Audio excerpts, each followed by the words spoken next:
समाज सेवा से बड़ा कोई पुण्य नहीं है। समाज सेवा अगर निस्वार्थ भाव से की जाए तो मानवता का कर्तव्य सही मायनों में निभाया जा सकता है। गोवर्धन धाम के मोक्ष धाम स्थली पर समाज सेवियों द्वारा शुरू की गई अनूठी सेवा की मुहिम अब नया रंग ला रही है। धीरे धीरे की गई छोटी शुरुआत ने अब बड़ा रूप ले लिया है।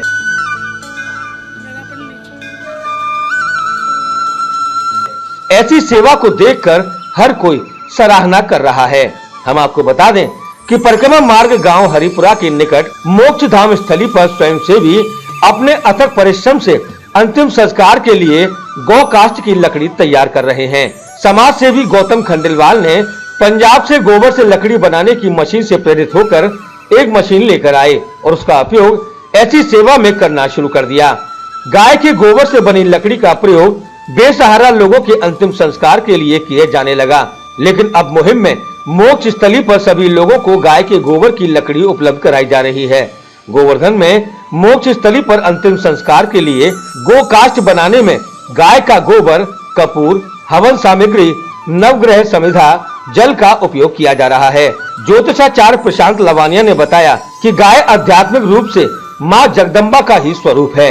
इसके गोबर से बने ईंधन से सबसे ज्यादा ऑक्सीजन उत्सर्जित होती है, जो कि पर्यावरण के लिए अनुकूल है। वहीं इस सेवा से जुड़े गौतम खंडेलवाल ने बताया कि ब्रज में गायों की दुर्दशा हो रही है, वे गौशालाओं से गोबर लेकर आते हैं। प्रशांत लवानिया कहते हैं कि अंतिम संस्कार में सेवा करना सबसे बड़ा पुण्य कार्य है। इसमें ज्योतिष के हिसाब से 9 ग्रहों का भी ध्यान रखा गया है। मशीन से द्वारा ये लकड़ी बनाई जा रही है, क्या उद्देश्य? ये मशीन जो है हमने पटियाला से मंगाई है। इस मशीन का उपयोग है बेसिकली इसमें गोबर डालिए आप और एक साइड से लकड़ी बन के निकलेगी, वो कंप्रेस होकर गोबर निकलेगा। हमने इसका इस्तेमाल किया है कि हम इसमें केवल और केवल गाय का गोबर का इस्तेमाल करेंगे। हमारे यहाँ बहुतायत में गाय पाई जाती हैं, सड़क पर मारी मारी फिर रही हैं, तमाम गौशालाएँ बहुत सारी हैं। लोग बाग दूध पीने के बाद गायों को घर से निकाल देते हैं, रोड पे छोड़ देते हैं। ऐसी स्थिति में उनका संरक्षण भी हो सकता है यदि आप व्यक्ति की मानसिकता में परिवर्तन हो जाए थोड़ा सा, तो गाय को अपने घर से बाहर वो ना निकाले दूध देने के बाद, उसके गोबर से इतना ईंधन तो वो बना सकता है कि गाय अपने खुद के चारे की व्यवस्था कर सकती है। क्या उद्देश्य है लकड़ी बनाने का और क्या लाभ मिलेंगे लोगों को उससे? क्या लकड़ी बनाने का ये उद्देश्य है हमारा, पर्यावरण के संरक्षण के लिए। आजकल ग्लोबल वार्मिंग का समय चल रहा है, हर जगह पोल्यूशन ज़्यादा है। इससे कहीं हद तक हम लोग पर्यावरण को सुरक्षा देने का प्रयास कर रहे हैं। एक तो शमशान स्थल में हमने इसका मशीन का को रखा है। गौशाला हैं यहाँ गोवर्धन क्षेत्र में कई सारी, तमाम गौशालाओं के सहयोग से हमें वहाँ से गोबर मिल जाता है, शुद्ध गोबर मिलता है गाय का। उस गोबर से हम लकड़ी का निर्माण करते हैं। वो लकड़ी यहाँ शमशान स्थल में लावारिस असहाय जो डेड बॉडीज जो आती हैं उनके फ्यूनरल के लिए हम लोग काम करते हैं। इसका कई सारे इसके एडवांटेज हैं। सबसे बड़ा ये कि गाय का गोबर सही इस्तेमाल किया जा रहा है, सही जगह इस्तेमाल हो रहा है। दूसरा, गाय के गोबर से जलने के बाद 49% तक ऑक्सीजन ही निकलती है, वो पर्यावरण के लिए हितकारी है।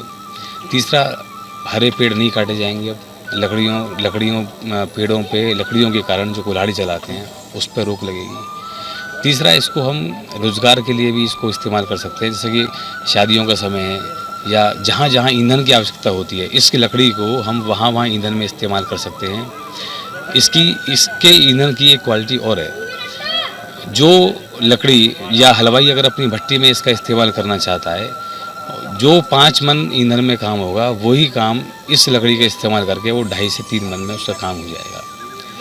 पर्यावरण के लिए भी सुरक्षा मिल रही है, पेड़ भी हमारे बच रहे हैं, और दूसरा गायों के लिए वो भी थोड़ा सा कहना चाहिए कि उनका संरक्षण भी गायों का हो रहा है।